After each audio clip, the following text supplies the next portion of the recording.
a feeling this is going to be an episode for the ages, Luca Nation. So thank you, all of you for joining us, for commenting, for subscribing to our channel. It's truly a blessing to invite and have guests of this caliber, of this stature, say yes. So thank you all, because without you guys listening to our show, we wouldn't Jimmy, be you're here. tall. How tall are you? You like 6'3", 6'4"? I mean, it's funny when people this go stature. Up the first time, they're like, "I didn't think you were." Yeah, you said the guest of this stature. You know, he must Right. be. You know, I mean, that's the deal. But Go ahead, Andrew. Poor Andrew's in VCon. He's got crazy. You know, look, there's somebody sitting down behind him now. You know, we're doing this episode while Andrew's live in VCon, and we got a celeb. We got Jimmy with us today. There you go. Just a guy who likes cardboard. We like that. That's what I say too. I love it. A real collector. When I told Cage that we're going to have Jimmy on, he said, the first thing I want to ask the man is, does he have that smile glued to his face? Because, you know, they say smiles and just charisma, personality, and joy, you know, it brings people closer to them, right? And I'm curious, Jimmy, were you always like that? Did you go through some trials and tribulations and then you got to this place? I know people will laugh and they'll be like, Andrew, the origin story, but I truly am curious, like, to kind of hear how you got to the place you got to. It's funny because I do hear that a bunch. Like, and I even hear it like where people are like, there's no way this dude's this happy all the time. Come on. And I feel like I was always kind of this way, but I also had some trials and tribulations. I had in my 30s, kind of right around the age you are. I went through 15 surgeries and spent about 6 months at the Mayo Clinic. It was all just joints, genetics. It sounds like I was in a car accident, but it basically makes it really hard to have a rhythm. It was like 5 years of that. And it was hips replaced at 32, but before that, they tried all – anyway. And that definitely contributed to it. But honestly, what I think it is too is I worked in foster care. And when my wife and I moved in, we moved in with 9 abandoned, abused, neglected high school girls in a cottage in the Appalachian Mountains for 4 years. Where we were their parents a week on, a week off. And that's an interesting story. I've had a crazy life, but man, when you hear stuff that they went through, and I'm talking the worst stuff you can think of, the worst, and they get up and they're having a good day and they're smiling, and you're like, I ain't got no problems. I don't have any problems. And then I went through the surgeries, I saw all that stuff. And my feet hit the floor this morning, and I work in sports cards. Like, yeah, I'm smiling. Like, it's great to be here. It's funny, Jimmy. You know what's funny? There are some people out there who put that smile on, and you could tell they're doing it because, you know, they want to have, you know, that persona. You know, they put it on because when the cameras turn on. I've seen you with cameras. I've seen you no cameras. I've seen you all this stuff. And you know where I think it comes from? And I'll start a story off. Maybe you could finish it for me, right? So two things. Number one, the hobby, it goes up and it goes down. You've been in it for, you know, a long time. So you've seen ups, downs. You might not have ever seen it up like we just had. But what's crazy about it is whether you're talking about sports cards or not, and I have a feeling you'll probably agree with me. I lay my head down on my pillow at night and go to sleep with a clear conscience. I fall asleep in 2 seconds. And the way I'm able to do that is I'm not screwing anybody over ever. No. I don't have to stay awake at night looking up at the ceiling saying this person's going to be mad at me. What about if this thing comes back to haunt me? What about that deal? What about this person I screwed? So I wake up happy. I get a good night's sleep. I agree. Like, to me, that is the most important thing. And I think the hardest thing for me with doing these shops and being in this part of this type of service is, like, we make mistakes.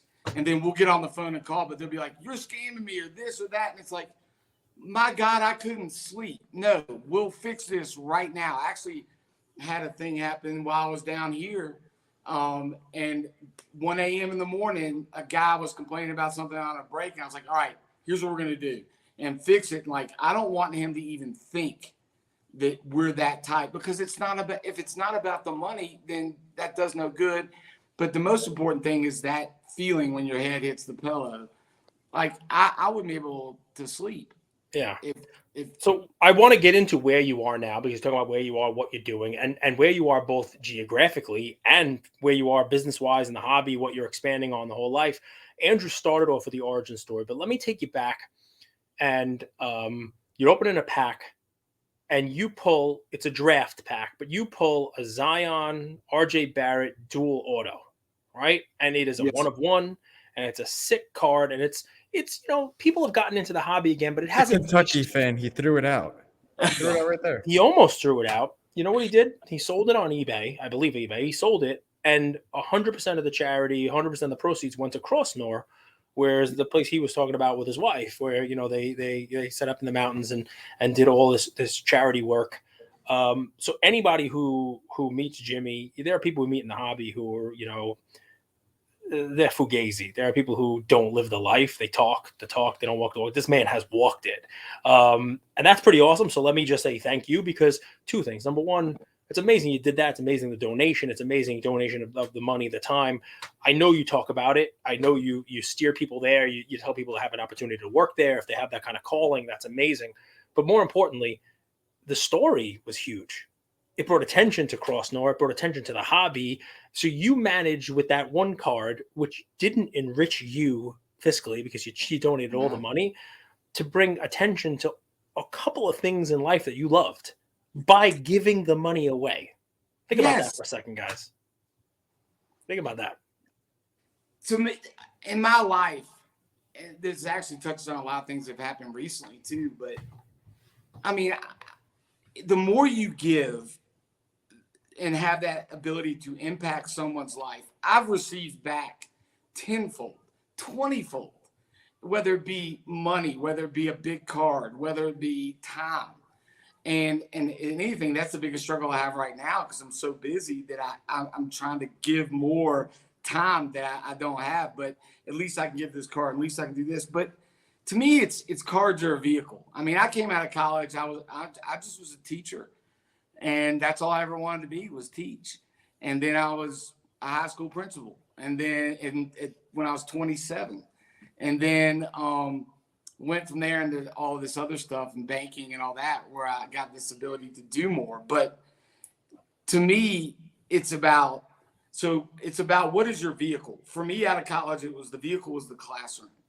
And then when I worked at the summer camp, the vehicle was the sailboats and the basketball courts. Now it's cards. That's the vehicle to go impact somebody. And the good Lord's blessed me enough where now he's bringing it full circle and allowed me to do something I've loved since I was 8 that's my vehicle now. But it's just stuff. It like, you can't be the guy with the greatest collection in the graveyard. Like, to me, it's much better to be able to hold on to things loosely. And that was an easy decision, having just left Crossnor there, because, like I said, when you live with foster kids 24/7, man, you ain't got any problems. You got no problems. So I'm curious if you agree with this. So sometimes I pray and I ask, God, can you give me more so I could give more, right? Because you can't pour from an empty cup. And there's a lot of LCSs, a lot of hobby shops, a lot of people that have been in this space for 20, 30 years. And the kind of the vibe I'm getting from them is they don't know what's going to happen with, this whole Fanatics thing. They don't know if this run is going to be sustained. They don't know if they're going to be able to get product. So it's hard to sometimes for some of these people to be so giving when they don't really have a lot, or they're worried about their business kind of surviving.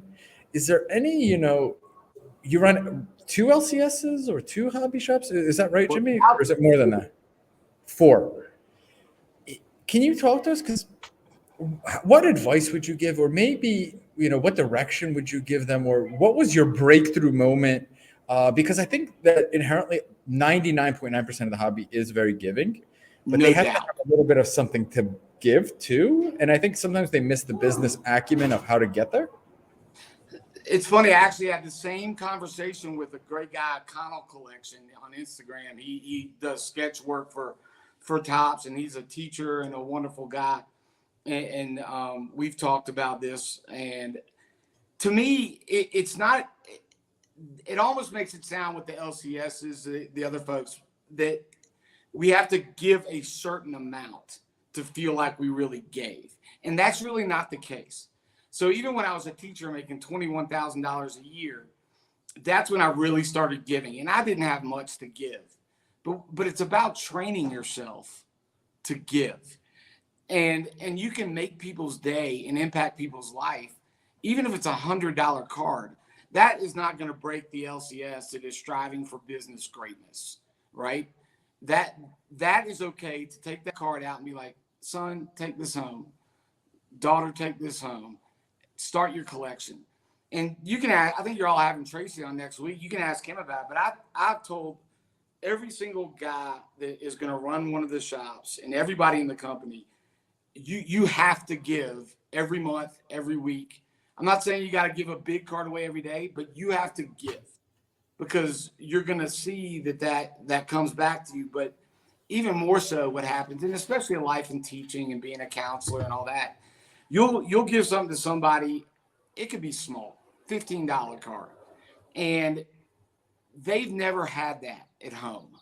They've never been taught that. They have no, wait, what do you mean? Like, you're just giving it to me. And 6 months later, when you've forgotten you even did it, you'll get a letter. And it'll say, I mean, I've got a bin of letters just from the card community that I've saved, where it's like, I didn't know that was possible.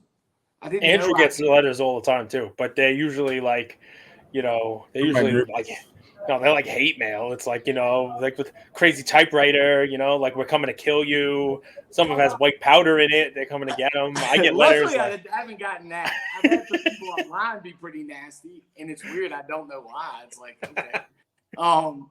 But to me, it's that stuff that you never, and sometimes you'll never know. You'll never know if you impacted that person's life. But to me, I told this story to all my guys. I look at everybody like a scale. All right.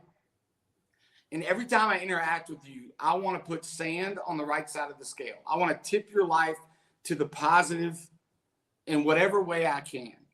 And you do that for a long time. And the blessing you get from that is when you see it tip and the light bulb comes on and it actually really impacts. But then you do that for a while and you're like, well, when I see the light bulb come on the scale tip, that's great. But that's kind of about me seeing gratification. What I got to fall in love with is just shoveling sand. Yeah.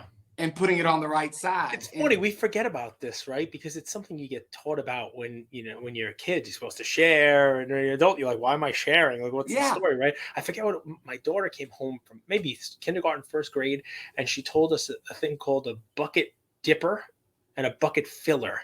So it sounds like what you're talking about. I'm like, I said, well, what are you talking about? What's a bucket dipper? A bucket filler? Well, there's two types of people. There are people who are going to fill your bucket. They're going to give you more. And then there are people who are dipping into your bucket and they're taking from you, right? And here you are. I mean, I guess, like kind of like Peter Pan, right? When we're kids, we have this magic about us, right? But when you get older, you don't. Look at your face. Look at the smile on this guy. This dude still has the magic. It's the truth. It worked. Like, I don't think I ever would have met Tracy or the guys that are now in this company if I hadn't been giving away cards, right? And it doesn't always have to be a LeBron auto. It could have been an Adrian Beltre that this one guy really loved that I gave to him, and then the word spreads, and now here I am sitting with you on this podcast. That wasn't the goal, but this is a result of that. And those people, maybe they start giving it. Like, you don't know. And like I said, you get to see the scale tip sometimes, and that fills you up and makes that time at night when you put your head on the pillow amazing. But, man, just fall in love with doing it. And that's why I say on your question about giving, just give. Just do it. It does not have to be a $5,000 charitable donation with 1 million posts. It can just be in your shop. Just train yourself to start doing it. And any LCS can do that. I'm thoroughly convinced. I'd be remiss if I didn't take this moment. So this conversation was made possible by Tracy Hackler. So thank you, Tracy. But the person a new sponsor, Tracy Hackler. Woohoo! Today's show brought to you by Jeff. He's Hoffer, the best. And a lot of times we see these companies, we were quick to judge, but I'd be remiss if I didn't take the moment. I messaged Jeff. We had him on the show. I thanked him. I said, I'm going to VCon, and we're setting up a booth here, and I'd love if I could, find products to give away. There's going to be kids here. There's going to be kids who, love cards, but they're into, they're Gary V followers. I'd love it if we could give some stuff away. We're going to have like this little spinning wheel. And without, any doubt, he said, I'm sending you a package right now. And it was, different boxes, nothing crazy, but I met a kid today. His name was Luke. He didn't buy a single thing, but I gave him a pack of Clearly Donruss, Cage. I know how you feel about Clearly Donruss. And he pulled his favorite player, and his dad was there, and he was from Oregon. He's like, we're from Oregon. We pulled this guy. It's a guy I've never even heard of wearing an Oregon Ducks jersey. And the excitement on his face from something so subtle. So, I'd be remiss if Jeff and Panini, who made that happen in a lot of ways, it brought joy to someone that Jeff will never meet. Just by pulling a player that's worth $1. And it's interesting how that works. And it just starts with, like you said, giving. And one step beyond that, guys, I was on a live, like FaceTime, whatever you call it, right, with Andrew earlier. And someone came up to the table and tried to buy that box. And Andrew's like, no, I'm doing giveaways. Like, this has to be given away. And the guy's like, but this is what it's worth. I'll give you, I'll give you this for it. And he's like, no, I'd love to sell it to you. I'll give it away if you buy something if you want, or I'll just give it away. And he's like, no, I want to buy it. And then later on, by not selling it, you're giving it away to somebody who got a little bit of joy from it. It's just the way it works, And don't make me out to be a saint, because I really, really like money. Like, my sister asked me, V Friends cards. I was like, I really like cash. I was like, I can't buy a house with V Friends cards. So, Jimmy, curious, where are you? Are you living in Kentucky now most of the time? Are you Columbia? Where's home for you? Are you kind of traveling around? So home is Lexington, Kentucky. I have lived in North Carolina for about 20 years. I'm currently in Bogota, Colombia, where we're starting this project to open a soccer card shop, the Football Roadshow. You can see all our soccer stuff down here. Actually, pretty cool.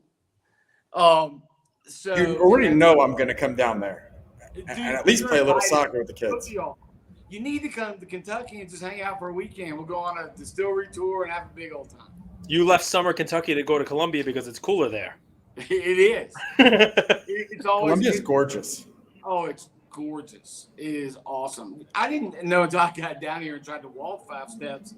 You're at 8,300 feet in Bogota. You're over a half a mile higher than Denver, so I can feel it. But we have a shop that's going to be in Dallas, Sonoma, New York, Bogota. So I travel quite a bit, and then things like shows. Of course, I got to go to that Fenway show that I heard y'all talk about, but it was awesome. But home is Kentucky. Home is Kentucky. I mean, Woodford and Four Roses are both in Lexington, so I mean, I would never leave. Oh man, the Woodford tour is like my favorite. It's beautiful. Come on, you're invited. Lifetime. Come on. That's my wife's drink. She had Woodford last night. It was good stuff. Lexington, horse capital, right? Horse capital of the world, right there, Andrew. You got some good stuff. Horse, bourbon. Lexington, Kentucky's real nice. Bourbon basketball. What I found when I've traveled abroad, Cage made fun of me, said I've been hiding from the cartels for a long time, is it's very easy.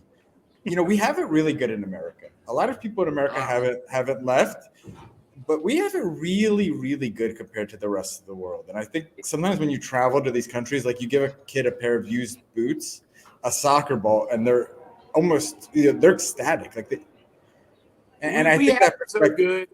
I've traveled a lot and lived overseas some too. And like things you take for granted, like just driving down a highway in America versus driving down a highway in Argentina or outside of Bogota, like it's a different deal.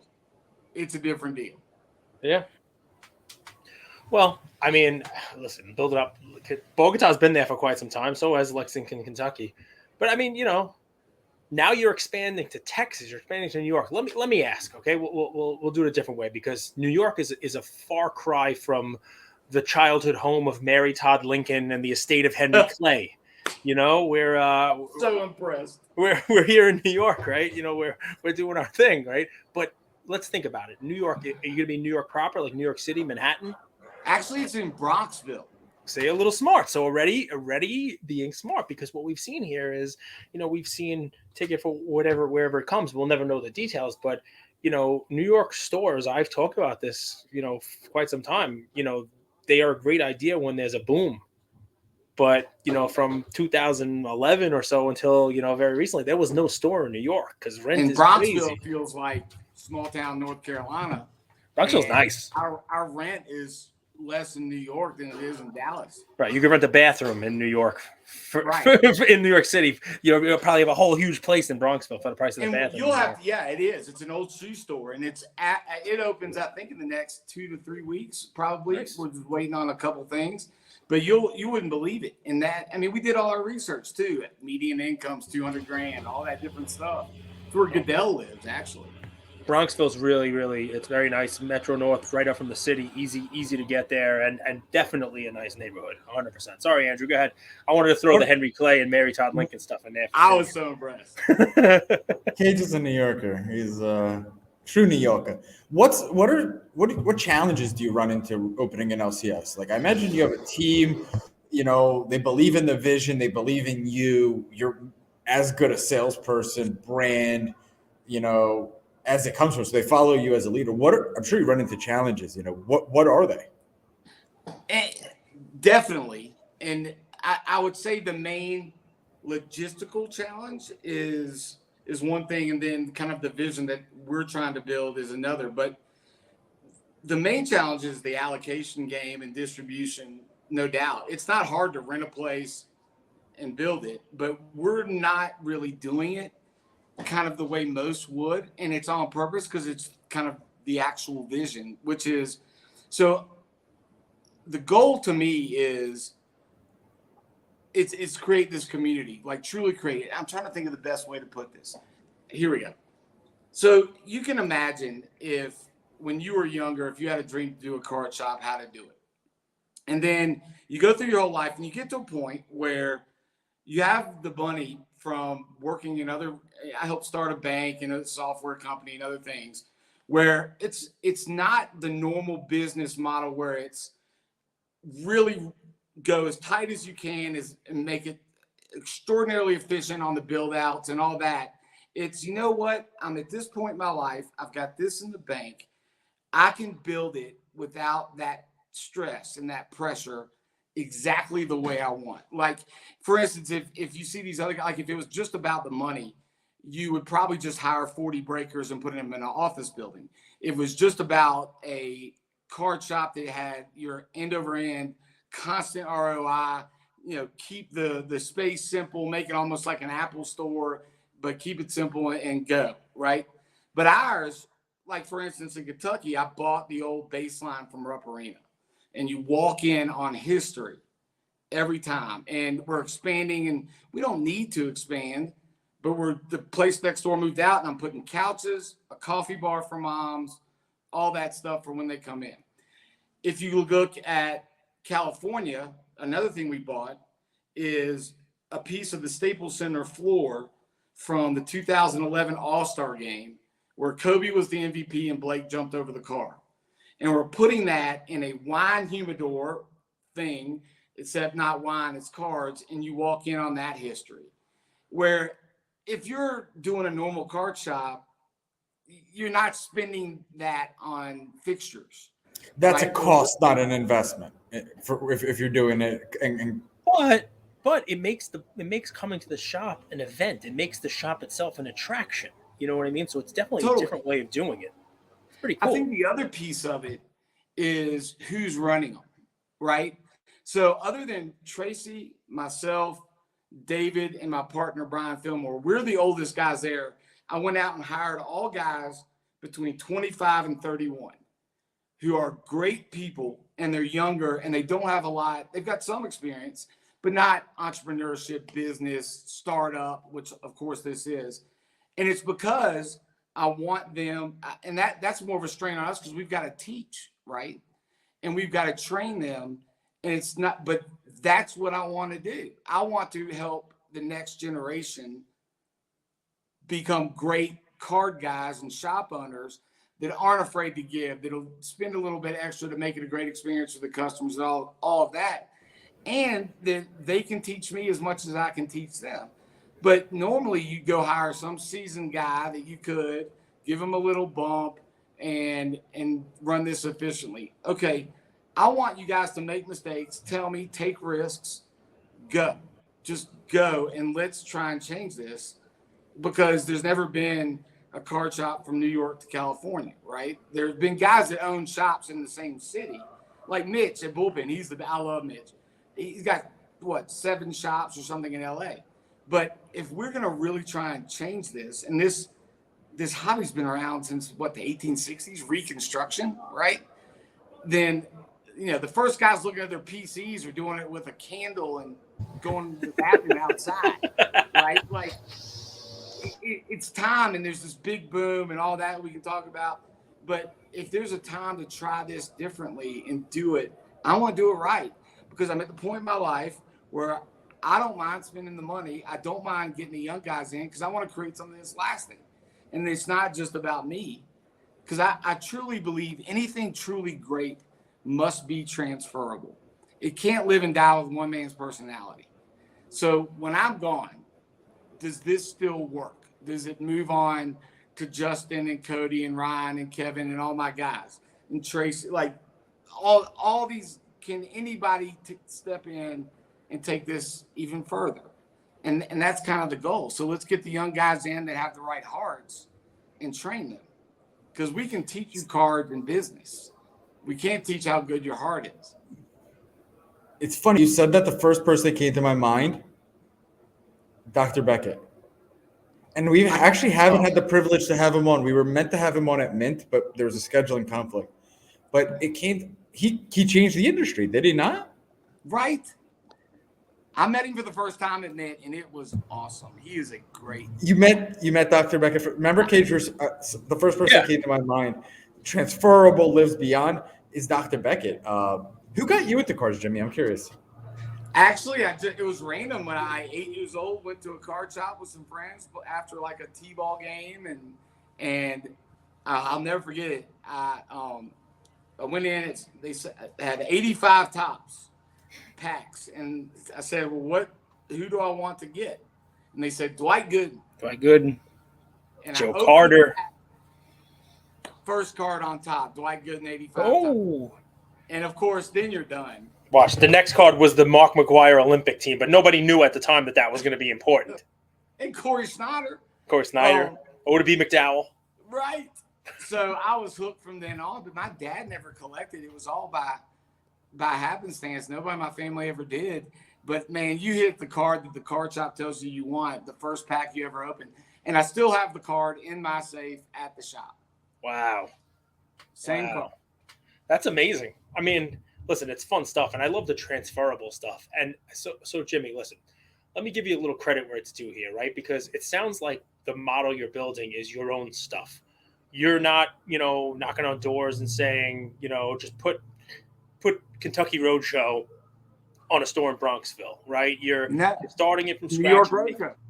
You're making it your own. It's the New York Roadshow. It's, it's going to be the Bogota Roadshow. You love it down there. So the football Roadshow. You love it down there so much. You're going to hit Cartagena next. You're going to be romancing the Stone with Joan Wilder. You're going to be doing all that fun stuff, man. No? Great movie. Yeah, great movie. Anybody who goes to Columbia has got to watch that. So of course. But here's why it's awesome, right? Not everyone can do what you're doing. And we got to call a spade here. Not everyone can do what you're doing, because people are doing this, for the most part, the people who have gotten into this and trying to expand, they do it for the money, right? Not a lot of people are doing it saying, I got altruism at heart, right? And yeah, there's a combination. There are people who do both, right? Totally. But let's just, Ryan Card Collector 2, another great example, right? I love the guy. But if he was hemorrhaging money in his store, it would be harder for him to be such a good example to kids and, be so good. So I'm not saying he's not doing it for the right reasons, but also you got to make money. You are saying it's going to come, saying it's patient, right? I can front load it. It's got to be sustainable and profitable, of course. Yep. Because then what am I teaching if it's just, Jimmy will put in this if we Correct. need it. No. There's a part of it where we're going fast and we're going hard right now, and I'm front loading it myself on purpose because I believe that's important to get there right away. But then after that, and we have all these meetings, and Tracy can tell you about it.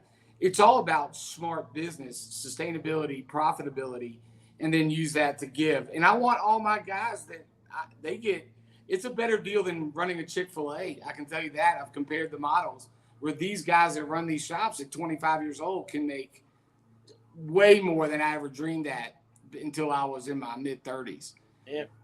The Chick-fil-A franchise model is not so good. They do it off of gross profits, so it doesn't matter what's profitable. I looked into that. Got to do like more like 7-Eleven model where you profit if they profit. I don't know if they have. You looked into this, Cage?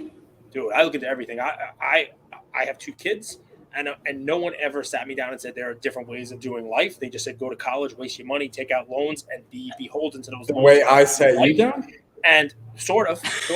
But so I look into franchises for my kids because if I'm going to spend $250,000 on a piece of paper that you can line a birdcage with an American university, well, I might as well spend that $250,000 and buy a franchise or buy a business or start something.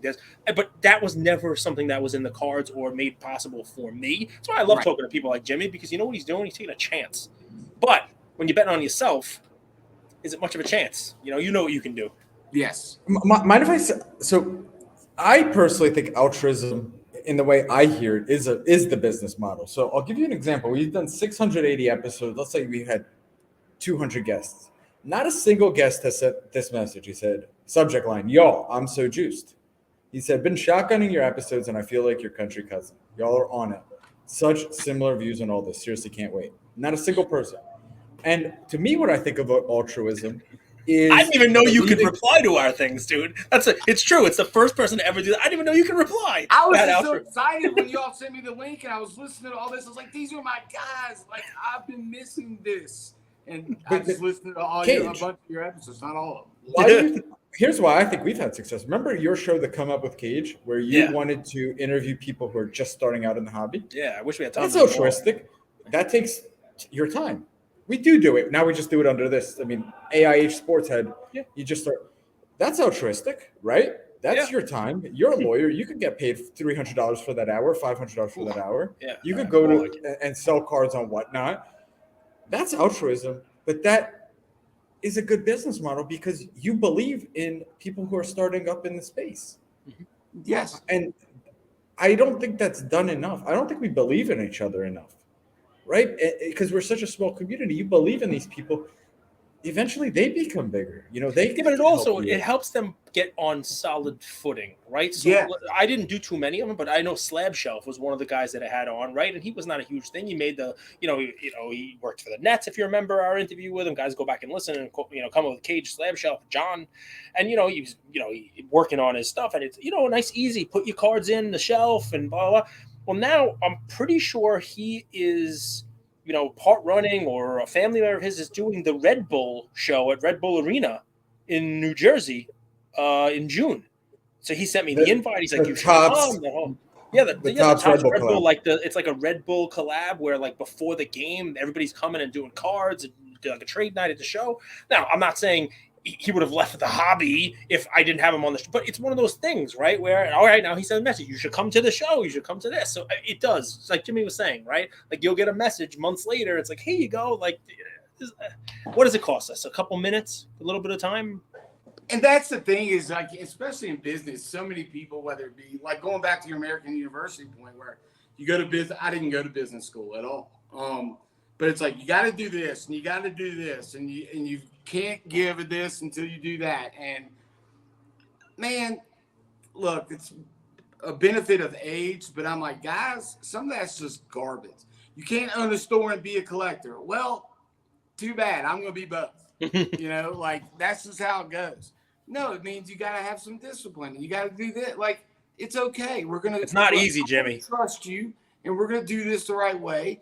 And if you make a mistake, fine. Andrew looked into running his own dispensary, and it turned out he couldn't because he didn't have the discipline that's necessary. So it's not as easy as you're making it sound, Oh, and I bought plenty from my shop. I did. John Calipari? Jimmy, do you know John Calipari? Yes, sir. It's a Everyone in fascinating Kentucky knows coach. everyone. But Is that right? No, he actually called me the other day when I was in Atlanta coming down here. We've gotten to be friends, and it's pretty cool because when NIL first started, I knew some people in Kentucky, and I said, can I come teach the guys of the team? And I kind of know that life a little bit because I worked for Tubby back when Tayshaun was there and Keith Bogans and Chuck Hayes and those guys. But I said, can I come teach the guys about their, like, understanding what they're doing? They're going to start signing cards and this and that. And I can give them cool things to do that'll just help them and their popularity and going to the league, all these things. And back then they were like, well, we can't do it until NIL shakes out more because that could be a recruiting advantage and all that NCAA dog crap. But he called and he was like, I want you to come talk to the team about cards, NIL stuff, all of that on the sports memorabilia and card side. And I was like, absolutely, I can't wait. I love Tyrese Maxey and I love Tyler Hero. Did you see Tyrese Maxey was signing cards with Paul Golden, right, for his birthday? Did you see he was in our shop, him and Quickly together? Yeah. And they were like, Tyrese is awesome. And this literally happened yesterday. You can ask Tracy about it next week. But Maxey is doing 3 summer camps where all the donations go to his foundation that gives out like Thanksgiving and Christmas. But we're going to sponsor that.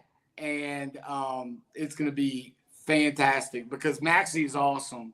And we get to send like 20 kids to his camp, but it's going to be in Kentucky, Philly, and his hometown of Garland, Texas.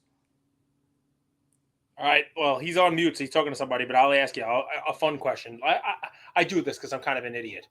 All right. Who's the bigger Kentucky fan? Who's the bigger KU fan? Who's the bigger draw at the games? I mean, nowadays, this might be too easy of a question. I know if you went 10, 15 years back, obviously not, but is it Drake or Ashley Judd?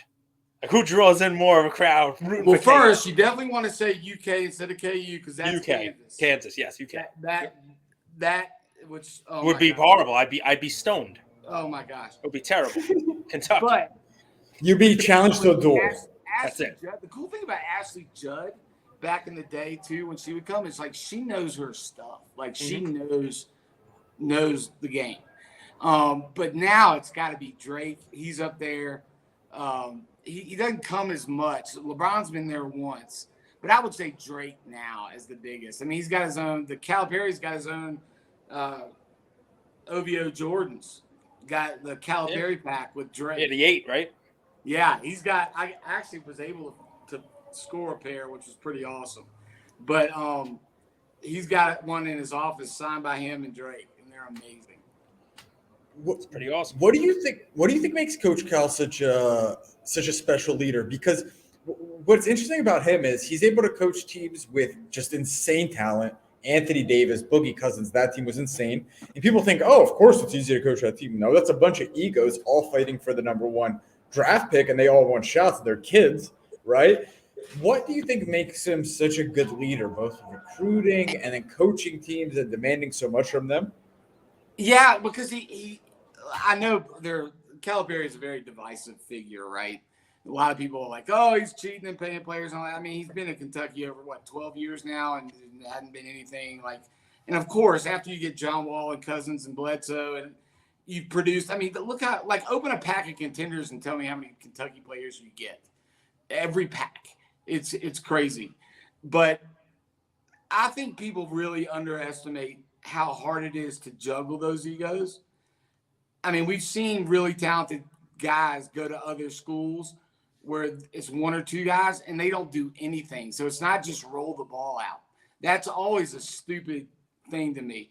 Plus, you don't understand what the families in the ear of these players are like. Yeah. I've been up close to that. It is insane. So clearly the man can coach if he's got, he's 5 Final Fours in Kentucky, 4 Final Fours, a championship in Kentucky, a bajillion draft picks. And not only that, if you want to just talk about his coaching, look at the difference between who Duke's put in the NBA and who Kentucky's put in the NBA. Just do the Kentucky guards. Maxey, Hero, go back to Booker, Jamal Murray, John Wall, Bledsoe, De'Aaron Fox. Like, it just, like, these guys are getting max contracts and second contracts. And yes, you've got Zion and Tatum for sure, but like, where's Jahlil Okafor? Has anybody seen him? He might be down here. Actually, I'm pretty sure The Sixers thought he was a good draft pick, I by saw the an way. auction recently. I forget which auction house it was, but Jahlil Okafor was selling a bunch of his stuff. I'm pretty sure it was like from the collection of Jahlil Okafor. So he must not be doing anything really. Look at the difference. I mean, if these guys get to the league and become maxi and quickly, like right off the bat in first and second years, they didn't get all of that in 1 year in the league, right? Like these guys are coming out of Kentucky prepared. I love that Mojo Autographs loves Boogie Cousins. I still can't get over how much he adores that guy. And he says he's one of the best guys ever. Talk to me. So trade night is like you're in Card Collector 2's trade night, like breaks the internet. It breaks national. How did that start? Heritage. How did that By the way, collab- it was Heritage. Heritage's last auction had a ton of stuff from Jahlil Okafor. No baloney. Last auction. Crazy. And this one's going to have your Yankees prospect. I heard he has a lot of amazing inventory for sale. He got it from people's lockers. Dude, that free. guy. His profit I mean, margins are think insane. about it. If you're on a team with Volpe and Dominguez and you read the headlines that their cards are selling for $500,000, maybe steal a glove or a bat. You know what I mean? Why the hell That not? was crazy. Yeah, that's funny. All right, go ahead. I'm sorry. I had to look it up, Jahlil Okafor. I knew I was like looking through an auction. Like his championship ring was for sale, and like it was like Yeah. other jerseys and stuff. I was like, that's It's interesting crazy. stuff. Yeah. I'm So- sorry, Andrew. I took you off your game No, here no. with my Jahlil Okafor. I was just curious. Like, so Cage and I, we went to an event and then we showed up for trade night, and it was like it was probably 3 hours after it started, still packed. Tons of kids, everyone having a good time. How did that collab with you and Card Collector start to start putting on trade nights? Because not only does it take a lot of, I'm sure it's expensive, but it also takes time and effort and all. How did that begin? So it's kind of crazy. So I didn't get to my first national till I was 38 years old. And I was like, of course, like everybody, your head just kind of rolls off your shoulders. You're like, this is the greatest thing ever. And I noticed that it closed at 6, and then everybody's sitting on the floorways in the hallways, on the floor in the hallways. God. And hotel lobbies. And it was always like, hey, man, come over here. You want to do some trading? It's like, yeah, this is terribly uncomfortable. And I was like, well, okay, here's what I'll do. And I just gotten to know Ryan. And I was like, I'm going to do this next year. You think this will be fun? I think this will work. And at the very least, it'll for a few people. I'm going to rent out a hotel conference room. I'm going to get a bunch of Coke, Diet Cokes, nothing alcoholic, and do pretzels and just come sit at a table and trade. And the only fee is you got to shake my hand. And the first one we did, I had some kids come up to me the last one and show me pictures from the first one.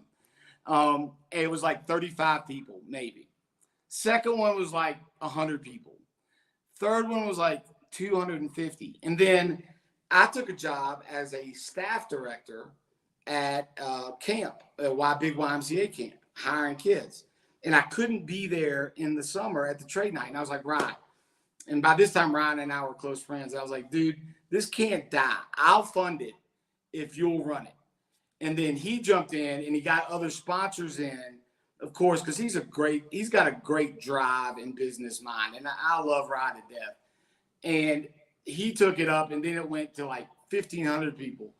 Well, then I came back in to start the card shop, and then it was both of us together. And then last year was something like 4,000 people. And then it was crazy because it is a lot of work. And last year, so I had PJ Washington come and sign for free for everybody. I just paid him up front. So that way everybody can meet an athlete and get an autograph for sure. And it will never be charged for admission as long as I'm above ground. It's no dealers can set up in there. We can have sponsors that give away stuff, but it's always about just come enjoy the hobby. That you might be able to get something here that you couldn't get in the show because you didn't have any money. But I took it to an even a higher level. Now we're back together doing it. And it's cool because this year you always had to find a hotel ballroom big enough. And you really never know, are people going to show or not? Now we're not worried about that. But this year, the National has made us the official trade night of the National. And the cool thing about that really isn't anything about us. It's about, I believe it'll be in the same arena as the show. So you don't have to go walk to a hotel or get a ride. You can just go from the show to trade night, which was always the goal. Make it easy for people to come have a good time. And it's just crazy to think, 5 or 6 years ago, it was 35 people in an Atlantic City conference room. And now it's the official trade night in Nashville. But it's just going back to the giving. It was like, I paid for it. Don't poo-poo the original. You are the official trade night of Nashville. Here's what that means, okay? If somebody hypothetically wanted to do a very small event for, say, people who held their NFTs and wanted to call the Sheraton where National is and say, hey, do you have any space? And they asked, well, what do you need it for? And I said, I kind of get together of, NFT holders. Maybe they'll trade some cards. Oh, yeah, it's trades? No, you need to fill out this form because there's an official trade night sponsored by the National and they have to approve you. And I said, all right, I'll call the Trop then. But that's what happened. This is a legit story. That happened to us last year with our trade. Crazy. That's it great. Happened the same. We were going to rent out a ballroom for our trade night. And they said, no, we're the official hotel of the Nationals, so we got to get permission. So we called the guys at the Nationals, like, look, we're not making any money here. This is just for the hobby. And then they came over and saw it, and they're like, okay. And then they made us the official one. But to me, like, if it was up to me, because that would be a national thing, I would say, go.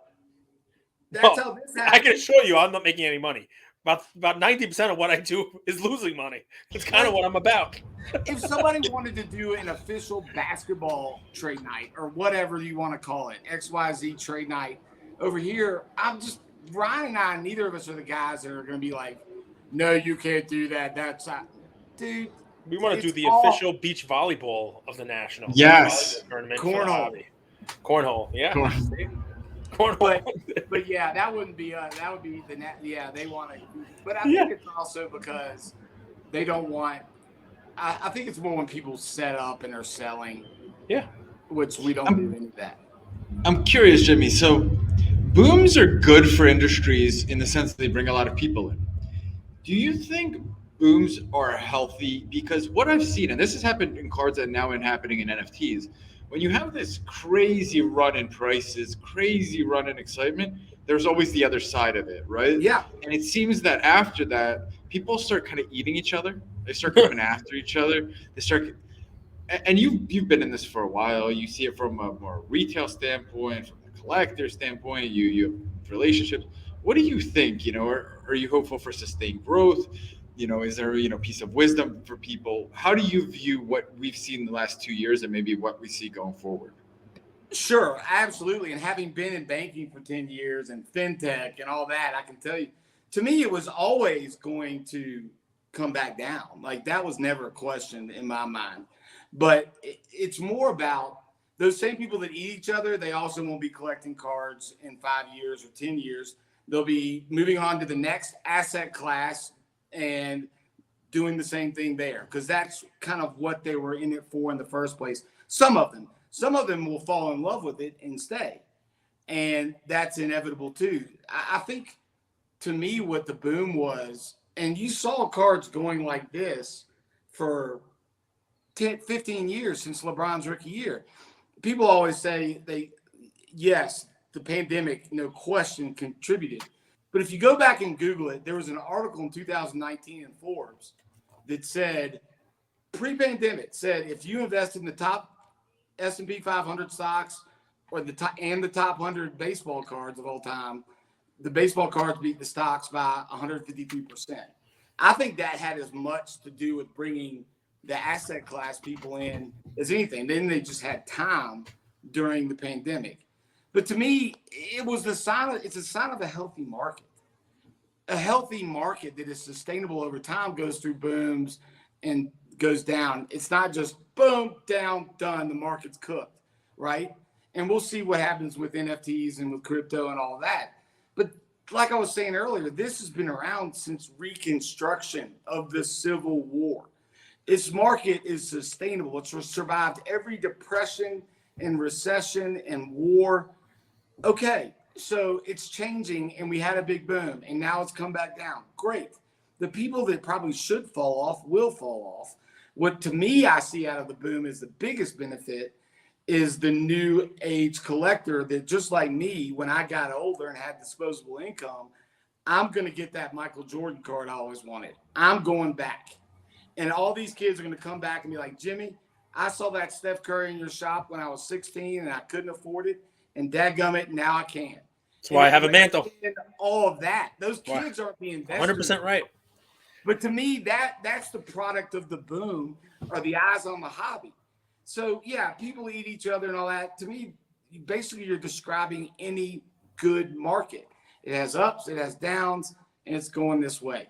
Of course, I want sustainable growth, but it's kind of proven to be that way over time. There's always a rich guy with a hero, right?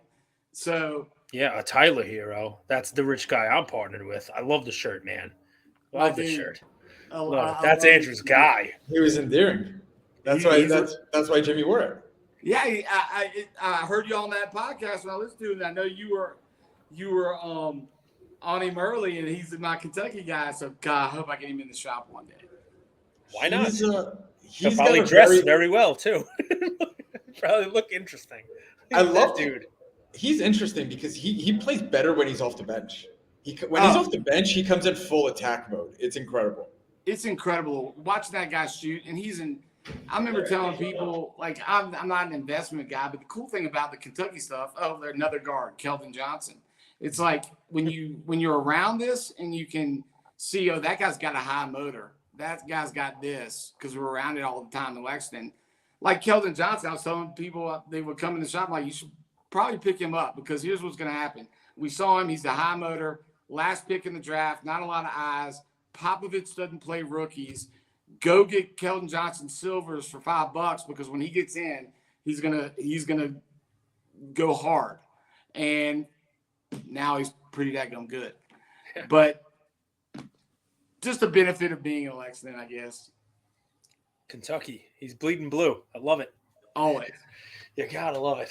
I mean, listen, this is it's fun stuff. The Tyler Hero thing. You watched it. I mean, I don't know if you watched basketball in the 80s, obviously, but Vinny Johnson, Detroit Pistons. That's what he reminds me of. Vinny Johnson. Microwave. Exactly. Just come off the bench, just heat it up immediately. The microwave. That's that Tyler Hero role, and he plays it well.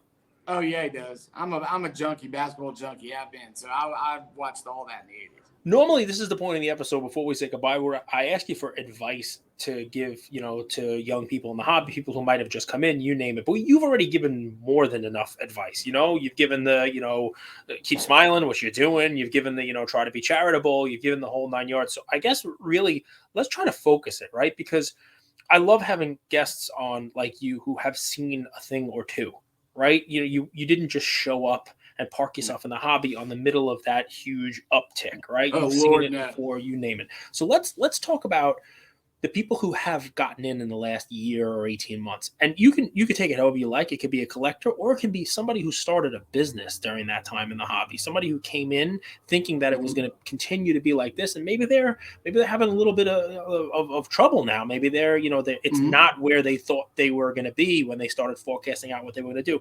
What do you say to those people? And look, I'll pay you for this if you like, because I think it's going to be good advice. But what do you say to those folks? To let them know, I guess this is what Jimmy would say. They're asking, because I get these messages all the time, right? Like, what should I be doing? What do you think, Jimmy?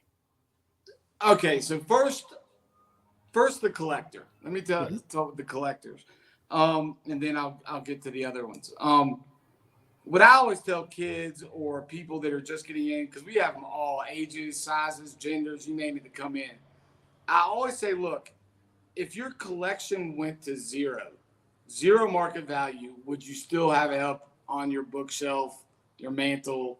Would you still enjoy looking at it? Because I can say that about even my Scal Labissiere cards, right? Like, it's fine that he is not this. It's part of my history and what I love and the team I root for.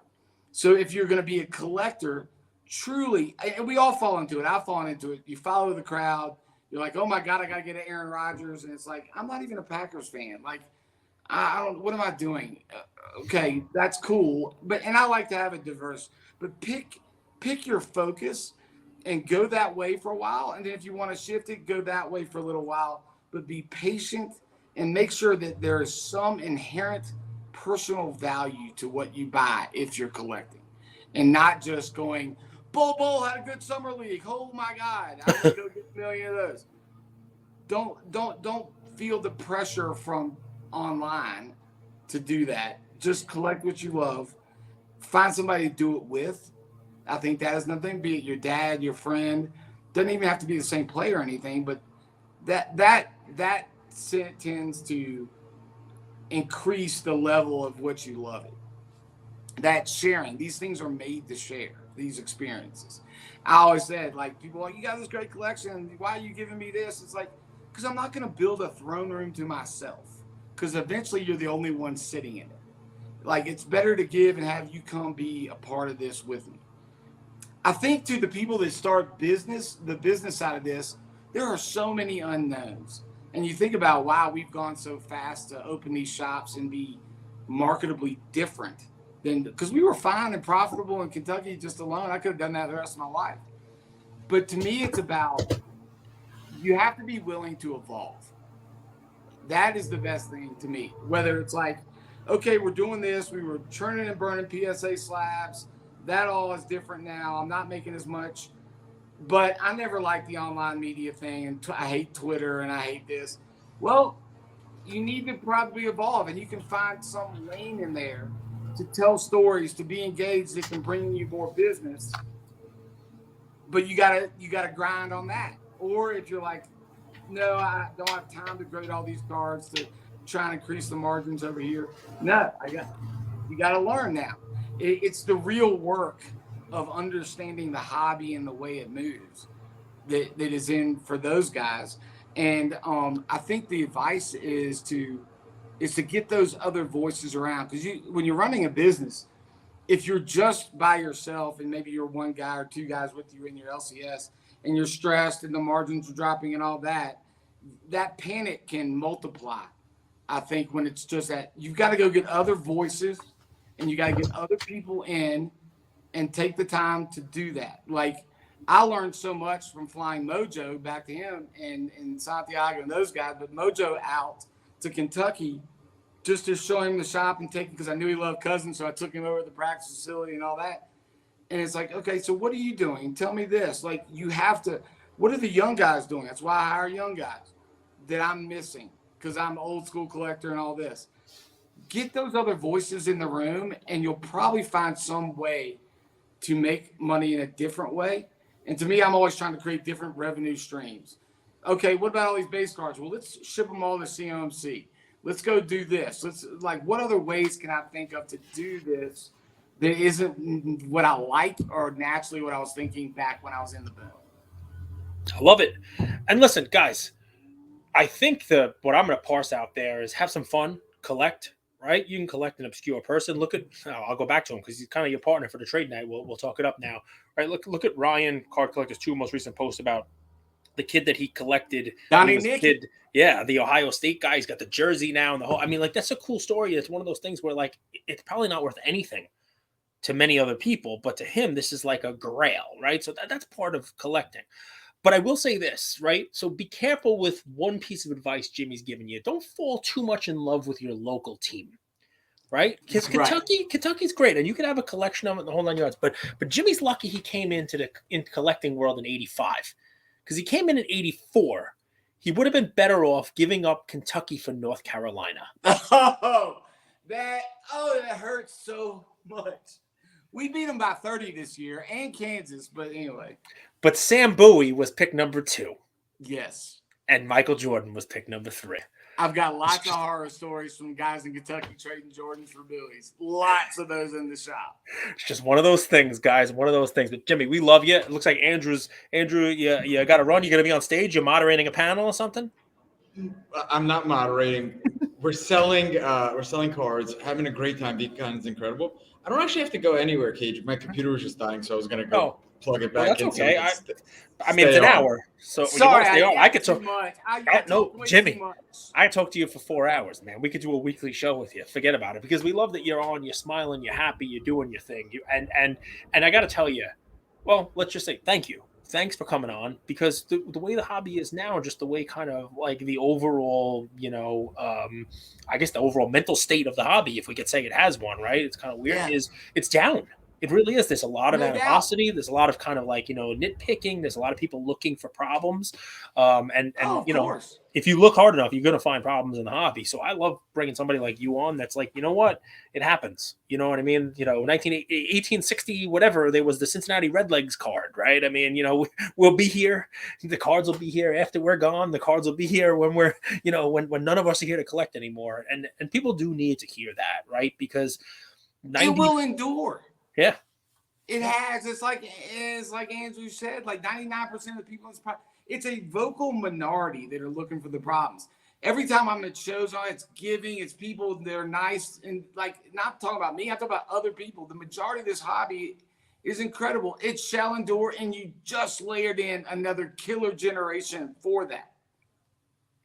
And that's really all it's about, right? And think about the people who are going to be able to come to your store in Bronxville, your store in Dallas, your store in these places, right? And they're going to get a different experience than what most folks are doing. They're going to get a free pack. Question. They're going to get a story. That they're going to open something, and you're going to be, oh, look at this person. This might be one to hang on to. Your friends might not know this person. You'll take the time to talk to them about Keldon Johnson and that kind of stuff. It really is a huge thing. I can't wait for National, because I hurt my arm carrying slabs, because I just needed to carry around a lot of stuff to give away to people. I was giving away like Mookie Betts rookie cards to anybody who was around. There you go, right? Throwing the cards around, and believe it or not, that was more fun for me than making a deal with Sasha T, which I did also. It's fun stuff. I mean, it really is. And Jimmy, listen, thanks not just for coming on, for continuing to smile. What you're doing, it's great for the hobby, because a lot of people can open up card stores and they can be leveraged. A lot of people can open up card stores and they can, be doing it where they need to create a huge amount of margin for this off, because they're spending so much money. Now, I'm not saying that you are doing this to lose money. Obviously, you're not, but you have a long-term game plan with it, which we need, because you're not going to go away next year. No, it's a good thing for the hobby. Sell it. This isn't a venture capitalist thing. This is to create a legacy, not just for me, but more for the people that come in the shop and can come back 20 years later with their kids. That's the goal.